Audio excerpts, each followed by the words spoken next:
Welcome to flavours online. അപ്പോൾ ഇന്ന് chicken റെസിപ്പീസിൽ ഏറ്റവും സിമ്പിളായിട്ടുള്ള ചിക്കൻ പെരട്ട് വളരെ എളുപ്പത്തിൽ ടേസ്റ്റി ആയിട്ട് എങ്ങനെയാണ് പ്രിപ്പയർ ചെയ്യുന്നതെന്ന് നോക്കാം.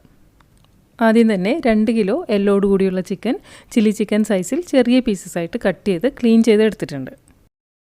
ഇതിലേക്ക് 2 ടീസ്പൂൺ മഞ്ഞൾപ്പൊടി ചേർക്കുക.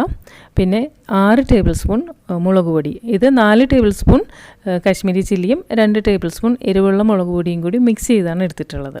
അതിനുശേഷം 6 ടേബിൾ സ്പൂൺ മല്ലിപ്പൊടി, 1.5 ടീസ്പൂൺ കുരുമുളക് പൊടി, 1.5 ടീസ്പൂൺ ഗരം മസാല പൗഡർ, ആവശ്യത്തിന് ഉപ്പ്, 3 ടേബിൾ സ്പൂൺ വെളിച്ചെണ്ണ എല്ലാം കൂടി ചേർത്ത് കൈകൊണ്ട് തന്നെ നന്നായിട്ടൊന്ന് മിക്സ് ചെയ്തെടുക്കുക. അപ്പോൾ ഞാനിപ്പോൾ ചിക്കൻ കുറച്ച് കൂടുതൽ ക്വാണ്ടിറ്റി എടുത്തിട്ടുണ്ട്. അപ്പോൾ ഇത്രയും വേണ്ടാന്നുണ്ടെങ്കിൽ ചിക്കൻ പകുതി പോർഷനായിട്ട് എടുക്കുക. അതേപോലെ എല്ലാ ഇൻഗ്രീഡിയൻസും ഹാഫ് പോർഷനായിട്ട് തന്നെ എടുക്കുക. എല്ലാം നന്നായി മിക്സ് ചെയ്തതിന് ശേഷം ഞാനിത് 2 മണിക്കൂർ റെസ്റ്റ് ചെയ്യാൻ വയ്ക്കുന്നുണ്ട്.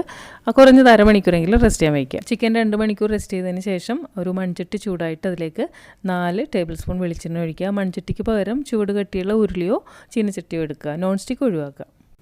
എണ്ണ നന്നായിട്ട് ചൂടായതിന് ശേഷം ഇതിലേക്ക് ബിരിയാണിയില അല്ലെങ്കിൽ രമ്പയില കയ്യിലുണ്ടെങ്കിൽ ചേർക്കുക, അല്ലെങ്കിൽ അവോയ്ഡ് ചെയ്യുക. ബാക്കിയുള്ള പുതിനയില, മല്ലിയില, കറിവേപ്പില ഇതെല്ലാം കൂടി ചേർത്ത് നന്നായിട്ട് ഫ്രൈ ചെയ്തെടുക്കുക.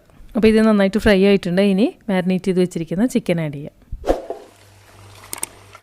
അതിനുശേഷം ചിക്കൻ നന്നായിട്ട് ചൂടായി വരുന്നതുവരെ ഹൈ ഫ്ലെയിമിൽ നന്നായിട്ട് ഇളക്കി ഒന്ന് മിക്സ് ചെയ്തെടുക്കുക. ഇനി ഫ്ലെയിം ലോ ആക്കി വെച്ചിട്ട് അടച്ച് വെച്ച് 20 മിനിറ്റ് കുക്ക് ചെയ്തെടുക്കുക. അപ്പോൾ ഇത് കുക്ക് ചെയ്യുന്നതിനിടയിൽ അടി പിടിക്കാതിരിക്കാൻ ഇടയ്ക്കിടയ്ക്കൊന്ന് ഇളക്കിയിടുക. ചിക്കൻ ഒരു 20 മിനിറ്റ് കുക്ക് ചെയ്തെടുത്തിട്ടുണ്ട്. ഇതിനിടയിൽ ഞാനൊരു 4-5 പ്രാവശ്യം ഒന്ന് ഇളക്കിയിട്ടിരുന്നു. ഇപ്പോൾ ഇതിൽ ചിക്കനിൽ നിന്നുള്ള വെള്ളം കുറച്ചുണ്ട്. അപ്പോൾ ഇത് ഹൈ ഫ്ലെയിമിലിട്ട് നന്നായിട്ട് ഈ ഗ്രേവി ഒന്ന് കുറുകി വരുന്നവരെ വറ്റിച്ചെടുക്കാം. ട്രിവാൻഡ്രം സൈഡിലുള്ള ഈ നാടൻ റെസിപ്പിയിൽ നമ്മൾ സവാള, ഇഞ്ചി, പച്ചമുളക്, വെളുത്തുള്ളി ഇതൊന്നും തന്നെ ചേർത്തിട്ടില്ല. അതുകൊണ്ട് തന്നെ വളരെ സിമ്പിളാണ്, വളരെ ടേസ്റ്റിയാണ്. ട്രൈ ചെയ്ത് നോക്കാൻ മറക്കണ്ട.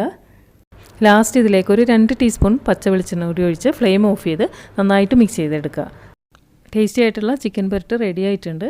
ഇതാണ് ഇതിൻ്റെ കൺസിസ്റ്റൻസി. അപ്പോൾ ഇത് ചൂടാറി കഴിയുമ്പോൾ കുറച്ചുകൂടി ഒന്ന് തിക്കായി കിട്ടും. അപ്പോൾ നമുക്ക് അടുത്ത വീഡിയോയിൽ വീണ്ടും കാണാം.